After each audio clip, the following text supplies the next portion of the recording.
우리로 보게 하옵소서라는 제목의 말씀으로 하나님 말씀 선포하도록 하겠습니다. 성당, 캐톨릭에서 보는 성경책이 우리보다 조금 더 분량이 많습니다. 거의 내용이 비슷한 부분도 많겠지만 성당에서는 우리가 보는 정경 66권 이외에도 한 10권의 구약의 성경을 더 보고 있습니다. 그걸 우리는 외경이라 부르고 그 성당에서는 위경이라 그렇게 말합니다. 그것들을 아이들은 잘 모르고 외경, 위경, 에녹서 이렇게 말하는데 외경이나 위경이나 같다라고 보시면 좋을 것 같고요.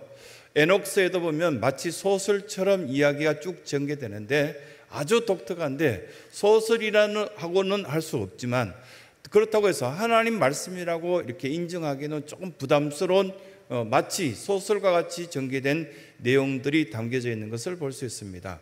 그 보면은 위경, 그들이 말하는 위경 속에는 천사들이 여러 명 등장하는데 우리가 알고 있는 가브리엘 천사, 미가엘 천사와 또 다른 천사들의 이름이 확실하게 드러나 있는 것이 위경 속에 나타나 있습니다.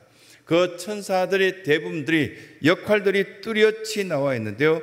라파엘 천사는 세계의 수많은 영혼들을 돌보는 일들을 감당하고 이렇게 또 다른 어떤 천사 사라키엘이라는 천사가 있습니다. 그 위경 속에 나와 있는 사라키엘 천사는 범죄한 영혼들을 따로 관리하는 천사가 사라키엘입니다. 이렇게 여러분들에게 쭉 이렇게 설명하다 보면 어떤 오점이 생기냐면 마치 이것이 정설인 것처럼 우리 성경에는 없는 내용들을 우리가 이해하려고 달려들기 때문에 문제가 되기 때문에 교회에서는 이 사라키엘이나 다른 라파엘 이런 천사에 대해서 설명은 거의 하지 않습니다. 또 하나 골로새서 2장 8절부터 시작해서 쭉 말씀해 보면 그때 당시에 천사를 경험하고 천사를 만났던 성도들 가운데는 천사 숭배 사상이 그때부터 나타나기 시작해서 하나님도 계시고 예수님을 사랑하는데도 불구하고 천사를 오직 따르는 무리들이 생겼기 때문에 이런 부분들을 생각하면서 우리는 천사 숭배 사상이나 위경에 나와 있는 라파엘, 사카리엘 이렇게 다른 어떤 이름들을 우리가 기억할 필요는 없겠구나, 단지 그냥 있다라는 이야기만 우리가 이렇게 한 번 정도 들었구나 생각할 필요성이 있다는 것입니다. 그러면서 이거 하나는 우리가 기억해야 될 것이 창세기부터 시작해서 드러난 한 부분이 있다면 악한 천사, 타락한 천사에 대한 생각들은 여러분들이 갖고 계셔야 된다는 겁니다. 그것들을 우리는 뭐라고 부르고 있냐면 사탄, 그리고 마귀 이렇게 부르고 있습니다. 대명사는 어떻게든 우리는 대표적인 그 이름을 사탄이라고 부르고 있는데 때로는 마귀라고 부르고 있지만 어쨌든 타락한 천사, 그럼 타락이라는 것은 하나님의 뜻을 벗어나서 정도로 걷지 않고 자기 욕심대로 멋대로 살았던 그분들 타락이라 그렇게 표현하고 있습니다. 이 타락한 천사들이 여러분들을 향해서 어떤 역할들을 하고 있을까요? 좋은 역할, 우리에게 아주 좋은 어떤 부분들을 해주고 있을 것이다 생각은 하지 않을 것이 적당하다고 생각되어집니다. 왜냐하면 신약 성경에 예수님을 따르는 사람들과 반대로 바리새인들은 예수님을 늘 괴롭혔습니다. 그런데 예수님 당시에도 예수님을 괴롭힌 사람이 있었고 사도 베드로와 야고보와 요한 등등 사도 바울에 대한 어떤 부분을 욕하고 비방하고 한 교회 속에서도 그런 사람들이 있었다는 것을 분명히 알 수 있습니다. 그들을 향하여서 바리새인들이 뭐라고 그것을 지칭하냐면 바알세불이라고 지칭했던 것을 볼 때 파리의 시인이라고 이렇게 출애굽기에 나와 있지만 사탄을 바알세불이라고 그들은 불렀구나라는 것을 알 수 있는 부분들이 있습니다. 이 타락된 천사들을 향해서 그들을 따르는 수많은 사람들의 대표적인 모습이 뭐냐면 영적인 눈이 어둡다는 겁니다. 많은 사람들이 있지만 어떤 방법으로 살아야 될지 또 무엇을 해야 될지 모르는 사람들이 꽤 많지 않습니까? 이 나라 속에서 답답하고 안타까운 것들이 청년들이요. 이 방학 기간들 속에 내가 뭘 해야 될지 모르겠고 비전이 뭔지 모르겠고 꿈이 없으니까요. 이 타락된 어떤 모습 속에 눈이 보이지 않으니까 어떤 것을 해야 될지 아주 이렇게 보면 자기 목숨을 걸듯이 그렇게 열심으로 살아갈 그런 부분들이 안 보여서 참 안타까운 부분들이 있습니다. 이런 현장이 오늘 이 본문에 우리가 함께 읽었던 내용이라 할 수 있겠는데요. 도단이라는 지명이 나오는데 이 도단, 이 도단은 여러분들이 어느 정도 성경을 읽어오셨던 분들이라면 창세기 37장을 기억할 텐데, 그 창세기 37장의 도단에서 요셉이 어떤 일을 경험하였습니다. 요셉이 형들에 의해서 팔려간 장소가 도단이었습니다. 그러면서 이 도단에서 북이스라엘의 수도로 삼았던 사마리아까지는 16km 정도 됩니다. 아마도 여기서 아마 하남 아니면 구리 정도까지 가는 거리가 아닐까, 그런 생각이 드는데 그렇게 멀지 않았습니다. 멀지 않는 그 거리 속에 이스라엘의 북쪽 왕이 거하고 있었던 사마리아 성에서 도단까지 가까운 거리에 있었는데, 이상한 어떤 부분들이 본문을 읽으면서 만약에 어떤 의미를 갖고 이 말씀을 읽었다면 느껴지는 부분이 있었을 텐데요. 이 수도 도성이었던 이 사마리아 성에 이스라엘 왕이 거기에 거하고 있을 텐데, 이를 잡으러 온 것이 아니라 도단에 있는 엘리사를 잡으러 이 베나닷과 그의 군사들이 왔다는 거 좀 이상하지 않습니까?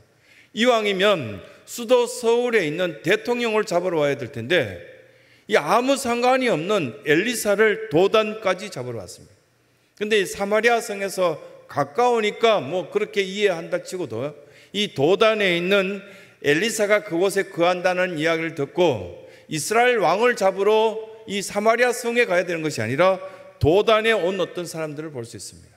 16km 정도 떨어졌던 이곳에 왔던 그 사람들, 이 위기 상황 속에 있는 도단의 상황 속에서 엘리사는 아주 태연하게 있었습니다. 태연하게 있는 그 상황 속에 엘리사는 영적인 눈을 열고 보고 있었기 때문에 불말과 불병거 그리고 천사들이 자기를 돕고 있다는 사실을 알고 있었기 때문에 걱정, 염려가 없었습니다. 반면에 이 엘리사를 돕고 있었던 사원은 불안, 초조, 걱정이 생기기 시작했습니다. 힘들고 어려울 때 특징 중에 하나가 뭐냐면 잘 보이지 않는다는 겁니다. 내가 지금 뭘 해야 될지 굉장히 우울한 감정이 생기면 모든 세상들이 다 잃어버린 것처럼 괴롭고 힘들기 시작합니다. 그러면서 또 우리에게 당황할 때라든가 시험될 때라든가 힘들기 시작하면 여러분들이 굉장히 큰 어려움이 오면 전화기를 딱 펼쳐들고 그냥 내 이야기라 들어줬으면 좋겠다 싶어서 전화기 기억부터 시작해서 희엇까지 그 전화번호 속에 있는 뭐 어떤 성도들은 보니까 한 1000명의 이름을 그게 기록되어 두던데 아무도 전화할 데가 없다던데요. 당황하고 힘들고 도움 좀 받고 싶은데 내가 전할 사람 한 명이 없는 것이 당황하거나 힘들거나 어려웠을 때 우리 눈이 보이지 않는 상황 속으로 빠져드는 것들을 경험하게 됩니다. 이런 어떤 상황 속에서 오늘 저와 여러분들에게 하나님께서는 두 가지의 메시지를 특별히 주시는 메시지가 있는데, 그 첫 번째가요, 공격할 기회를 찾고 있는 사람들이 늘 우리 주변에 있다는 걸 잊지 말라. 그게 첫 번째입니다. 이 말씀을 여러 번 여러분들이 보아하셨겠지만 우리를 공격할 사람들은 우리의 약점을 오래전부터 찾고 있었습니다.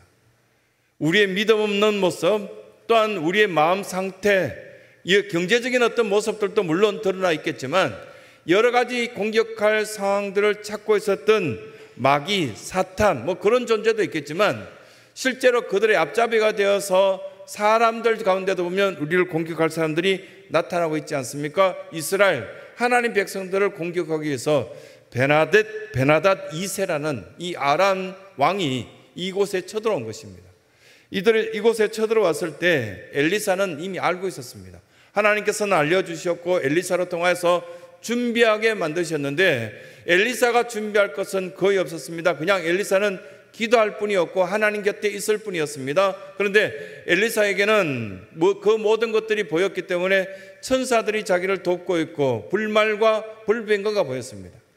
이를 돕는 사환, 이 성경의 원어적으로 보거나 아니면 영어 성경으로 보거나 한글 성경으로 볼 때만 어렵죠. 다른 성경으로 봤을 때 사환이라고 이렇게 표현되어 있는 이것을 여러분들 어떻게 이해하시면 좋겠습니까? 이 사환이란 단어를 이렇게 앞으로는 우리 신성교회 성도들은 그렇게 이해했으면 좋겠습니다. 엘리사를 돕는 사람. 연세 많으신 분들은 이런 단어로 이 사환이란 단어를 대체해도 될 것이다 생각되십니다. 조수. 옛날에 보면은 버스에도 보면은 차장 전에 조수를 돕는 사람이 있었죠. 그와 비슷하게 엘리사를 돕는 사람, 이 본문을 그냥 저는 몇 번 읽고 난 뒤에 마음속에 와닿는 것이 어떤 단어냐면 엘리사의 제자였구나라는 생각을 갖게 되었습니다. 엘리사의 제자 중에 한 사람이 엘리사의 비서처럼 따라다니며 돕고 그 일을 감당했던 것을 성경은 사환이라고 이렇게 표현했군요. 왜냐하면 엘리사는 신학교처럼 여러 학생들을 불러 모아서 가르치면서 하나님의 방법과 하나님의 뜻을 훈련시키는 그런 장소가 있었거든요. 그렇게 보았을 때 그 가운데 그 나름대로 똑똑하고 믿음 있는 사람을 데리고 다니면서 이 제자로서 그 역할들을 감당하게 하셨구나라는 사실을 이제 알게 되었습니다. 그럼 15절 끝부분에 한번 보십시오.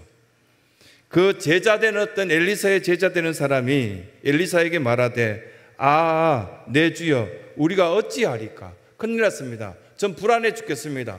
도단을 휘감고 있는 저 아람 군대 군사들을 보니까요 굉장히 큰 걱정이 되는데요. 큰일 났습니다. 이렇게 말씀하신 것들을 이 본문에 우리가 볼 수 있습니다. 두렵다는 것, 걱정되는 것. 세상 바라보니까요 우리 교인들도 보면 정치적으로도 많이 걱정해 주시고 경제적으로도 많이 염려해 주시는데 우리가 염려하고 걱정한다고 해서 그것들이 어떻게 될지 저희는 알 수 없지만 뭐 이렇게 보면 예배 시간에 이렇게 뭐 갑자기 벨 소리가 나는 거 이거 우리가 막을 수도 없고요. 그냥 이건 그냥 기도할 뿐이고 우리가 어떻게 해야 될 것인가 이 말씀들을 해주는데 아람 왕에게 조언해 주는 충복들 똑똑한 사람들이 아람 나라에도 있었지 않겠습니까? 이 아람은 여러분들 알다시피 시리아 지역의 나라가 아람입니다. 근데 이 아람 지역에 있는 신복들이 아람 왕에게 뭘 이야기하냐면 작전 계획을 짤 때 먼저 왕을 잡아올 것이 아니라 엘리사를 잡아오면 우리가 쉽게 이스라엘을 정복할 수 있습니다. 그럼 옳은 이야기입니다. 그러면 그것들 이행하기 전에 막 작전을 짜는데 한 사람이 이렇게 왕에게 이야기합니다. 우리가 여기서 이 왕궁에서 작전 짜는 것 엘리사는 이미 다 알고 있을걸요. 우리가 말하는 것들 이 왕궁 속에서 이야기하는 것도 그는 다 듣고 있을 것입니다. 그만큼 그는 초능력을 갖고 있고 하나님의 사람입니다. 큰 능력을 갖고 있는 믿음의 사람입니다. 그 이야기들을 하고 있었습니다. 살아가면서 이 아람 군대의 이 사신들, 신복들처럼 참 안타까운 사람들인데 하나님의 사람을 공격하는 사람은 참 불행한 사람이라 여기서 성경에서는 그렇게 이야기하고 지금 목회자를 공격하고 그렇게 이해를 하지 마십시오. 여러분들도 하나님의 사람이고요. 하나님의 일을 하는 사람들은 이 땅에 엄청나게 많습니다. 선교사님도 하나님의 사람이고 교회 학교를 섬기는 교사 선생님들도 하나님의 사람인데 그 하나님의 사람들을 공격하는 사람은 불행한 사람이라고 이 지금 본문에서 우리가 이야기하는 겁니다. 또 한 가지는 뭐냐면 사환, 이 엘리사의 제자 볼 수 없으니까요. 답답한 거예요. 교회 생활하면서도 엄청 답답하신 분들 있죠. 불안하고 초조하고 내가 하나님을 믿는데 뭘 믿는지 모르는 사람. 그뿐만 아니라 불신 때문에 아무 능력도 안 나타나고 뭐 기도의 효과인지 찬양의 은혜인지 아무것도 모르는 상태 속에 이 사환처럼 지내는 이 엘리사의 제자처럼 지내는 사람이 답답합니다. 만약에 우리 주변에 이런 어떤 형태로 목회자가 세워졌다면 아찔한 거 아닙니까? 중직자가 세워졌다면 이거 엄청나게 걱정되는 부분 아닙니까? 근데 보면은 예배실에 여러분들이 이 교회가 엄청난 큰 규모는 아닌데요. 부목사 시절에 보면은 한 36명의 이렇게 부목사들과 함께 예배를 드릴 때 뒤쪽에 쭉 앉아 있으면 한 반수는 졸거든요. 그러면은 목사님 뭐라고 이야기하시냐면 따로 불러서 저들 가운데 몇 명이 목회에 성공할 수 있을 거 아니야. 잘 모르겠습니다. 제가 그걸 본 눈이 없었어요. 보는 눈이 없다고? 예배 시간에 예배 태도를 보면 안 보이냐고? 헌신하는 태도를 보면 안 보이냐고? 우리를 공격할 그들은 수많은 무기를 준비하고 수많은 언어를 준비하고 돈을 준비하고 여러 가지 공격할 자들을 찾고 있는데 근데 저런 어떤 무방비 속에 있다면 어떻게 승리하고 성공하고 기쁨을 누릴 수 있는가? 그건 불가능한 거 아니냐고. 보이는 세계와 보이지 않는 세계가 있다는 것은 다 알고 있다면 믿고 있다면 그럼 뭘 해야 되겠냐? 이런 말씀을 하셨는데요. 선교단체 속에서 훈련을 받을 때 첫 번째 일과 딱 넘기니까요, 그게 나오는 내용이 뭐가 나오냐면 5분 앞 일을 할 수 있다면 7분 내에 세계를 정복할 수 있다, 이렇게 그 교재에 나와 있었거든요. 과연 우리는 5분 앞 일을 할 수 있을까? 성경에서는 5분 앞 일만 아니라 미래에 우리가 천국 생활까지, 우리가 살아가면서 왜 이렇게 짓눌리고 괴롭고 힘드는 공격받고 있는지를 이 말씀은 우리 가르쳐주는 부분들이 있다는 사실입니다. 또 한 가지는요, 이 첫 번째는 공격할 기회를 찾는 사람이 있구나라는 사실을 기억하라는 것이고, 두 번째는 열어주시기도 하시지만 닫히기도 하시는 것이 하나님의 방법입니다. 17절 한번 읽어주실래요? 17절 같이 읽겠습니다. 시작. 기도하여 이르되 여호와여 원하건대 그의 눈을 열어서 보게 하옵소서 하니 여호와께서 그 청년의 눈에 여심해 그가 보니 불말과 불병거가 산에 가득하여 엘리사를 들렀더라. 여러분들이 이 사람입니다. 예수님이 여러분들을 불러서 예배를 드리면서 찬양을 하면서 기도를 하면서 눈을 여시려고 하는 겁니다. 이 예배를 드리면서 답답했던 그 마음들을 활짝 열려져서 볼 수 있게 눈을 열게끔 만드시는 그 은혜를 지금 말씀하고 있는 겁니다. 엘리사가 기도하여 수많은 목회자들, 이 장로님들이 여러분들을 향하여서, 목장지기들이 여러분들을 향하여서 기도하여 눈이 열리게끔 하는 것이 하나님의 은혜와 하나님의 방법이라는 거예요. 만약에 이렇게 된다면 눈을 열어서 보게 되는 그 순간 근심거리는 사라질 겁니다. 욕하고 비방하는 사람들은 영원히 그렇게 할 거거든요. 한 번도 그것이 바뀐 적이 없습니다. 사람이 달라지던가요? 그런데 눈을 열어서 보게 하는 사람은 하나님의 은혜 속에 하나님의 사람으로 귀하게 쓰임받지만, 18절 제가 읽어보겠습니다. 아람 사람이 엘리사에게 내려오매 엘리사가 여호와께 기도하여 이르되 원하건대 저 무리의 눈을 어둡게 하옵소서 하며, 똑같은 돈을 가지고 있음에도 불구하고 눈이 어두우니까요, 망하는 대로 씁니다. 똑같은 시간을 갖고 있는데도 망할 수밖에 없는 청년들 보면 어리석은 곳에 그 시간을 씁니다. 똑같은 건강을 갖고도 어디에 써야만 눈이 열린 사람일까요? 이 어두움에 닫힌 눈을 갖고는 세상을 살 수가 없거든요. 그럼에도 불구하고 마치 자기는 아주 잘 살 수 있는 것처럼, 나는 많이 아는 것처럼 그렇게 생각하는 착각에 빠질 가능성이 있습니다. 우리나라의 특징 중에 하나가 쇄국 정책을 쓴 시대가 있었습니다. 모든 외국 문물을 다 배척하고 받아들이지 않았습니다. 우리끼리, 우리 동네. 그래서 이렇게 제가 어릴 때도 보면은 김씨들이 모여 사는 동네, 최씨들이 모여 사는 동네, 경주 김씨들끼리 모여서 어떻게 하는 동네, 이런 어떤 이야기를 많이 들었는데, 그 동네에 들어가서 적응하려면 20-30년 걸린다, 이런 이야기 어릴 때 많이 들었거든요. 굉장히 폐쇄적인 어떤 공동체들이 우리나라에 많았습니다. 외국에도 똑같습니다. 그런데 교회 공동체가 만약에 그렇다면 어떨까요? 눈이 열린 사람이라면 그렇게는 하지 않을 것이다 생각되어지는데, 계속적으로 보면 이곳에서 자란 사람들끼리, 아니면 때로 10년째 들어온 사람들이 이렇게 이야기되어진다면 눈이 열린 상태일까요? 닫힌 상태일까요? 우리나라에 오랜 동안 이 문을 닫고 쇄국 정책을 폈을 때 답답했던 것들이 뭘로 열렸는가? 한국 역사 속에 보면은 그 문을 연 것은 복음이었습니다. 저 전라도 땅에 너무너무 가난해서 하루에 3끼 중에 1끼밖에 못 먹는 그 동네, 선교사가 도착하자마자 가장 먼저 발견한 것이 저 마을 사람들을 어떻게 하면 배부르게 할까 생각했는 것이 치즈 아닙니까?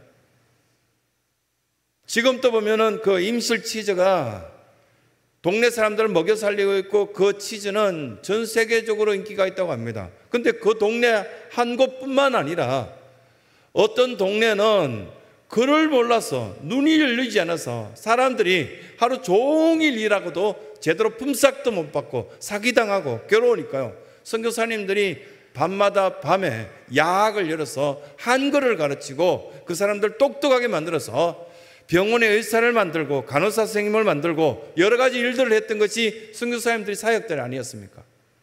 18절, 어두웠던 이 눈이요 열리지 않으면 우리는 계속적으로 답답해질 거라는 거예요. 승리의 요건이 뭐냐? 영적인 눈이 열려지는 겁니다.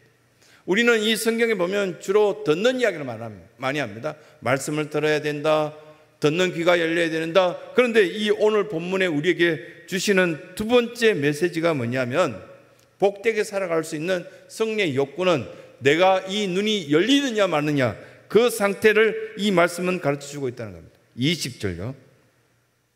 사마리아에 들어갈 때 엘리사가 이르되 여호와여 이 무리의 눈을 열어서 보게 하옵소서 하니 여호와께서 그들의 눈을 여심해 그들의 보니 자기들이 사마리아 가운데에 있더라. 16km 끌려온 겁니다.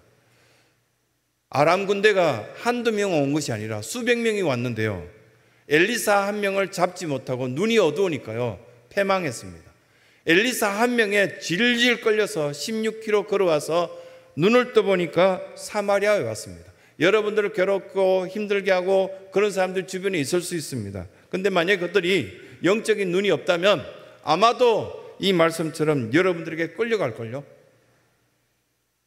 바리새인들은 영적인 눈이 없으니까요 끝없이 비방하고 끝없이 욕했지만 어떻게 되었습니까? 그 바리새인들은 참 복되게 살았다는 이야기는 성경의 어느 구석에도 없고요, 역사적인 기록에 의해서도 보면 그들은 예수님께서 말씀하신 것처럼 심지 않은 자들이니까요 거둘 것이 없을 것이다, 이렇게 예수님께서 말씀하셨고, 바리새인들 바라보면서 분명히 저들은 다 뽑혀날 것이다, 뽑혀서 버려질 것이라는 이야기를 바리새인 보고 하신 이야기였습니다. 그러면서 제자들이 막 답답해하고 안타까우니까 예수님께서 하신 본문이, 저는 신학교 다닐 때 이 본문을 굉장히 가슴 깊이 담았습니다. 그냥 두라.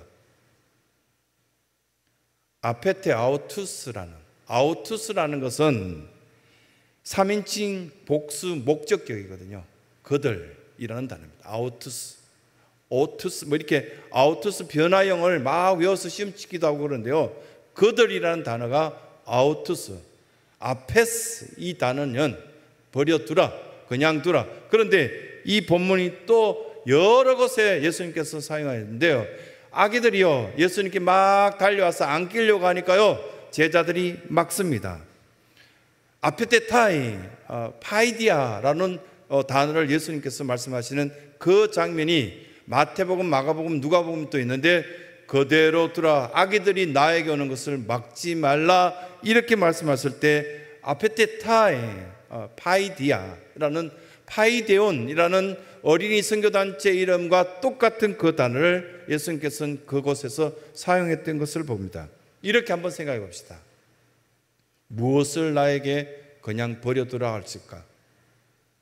지금 예수님께서는 보실 때도 여러 사람들이 안타깝게도 막 힘들어하고 괴로워하고 질병에 닫혀있는 상태, 물질에 닫혀있는 상태, 마음이 닫혀서 그 어떤 말씀도 들리지 않는 지옥 같은 인생을 사는 여러 사람들을 바라보시면서 그냥 버려둔 상태로 둘까요? 아니면 만지셔서 고쳐서 보게끔 하실까요? 이런 말씀을 우리에게 주시며 열어주시기도 하고 닫히기도 하시는 하나님의 은혜가 여기에 있구나라는 사실을 말씀으로 가르치고 있는 것입니다. 이 말씀들을 정리해 볼 때, 인공지능 시대라 해서 어른들에게는 더 힘들어질 수도 있겠습니다. 음식을 하나 주문해도 힘들어질 것 같고요, 뭔가 하나 이렇게 하려고 해도 모든 것들이 다 기계로 이것들을 한다면은 어색하니까 힘들어질 것 같지만, 하지만 즐기기 시작하면 그 문제 안 될 것 같습니다. 너무 걱정하실 거 없을 것 같고요. 특히 신앙인들에게 있어서는 모두가 쾌락을 쫓고 금토일 캠핑을 떠나고 여행을 떠날 때도 우리는 이 자리를 지키면서 믿음의 사람 영안을 열어서 하나님을 바라볼 수 있다면 여기가 가장 복된데 내가 어디를 갈 수 있겠습니까? 그런 결정한다면 하나님 자녀답게 살 수 있지 않겠습니까? 여기 사환으로 살 것이냐, 하나님의 자녀로 살 것인가, 너는 종으로 살 것인가, 자녀답게 살 것인가 물으시는 메시지가 이 말씀 전체에 흐르고 있다는 사실입니다.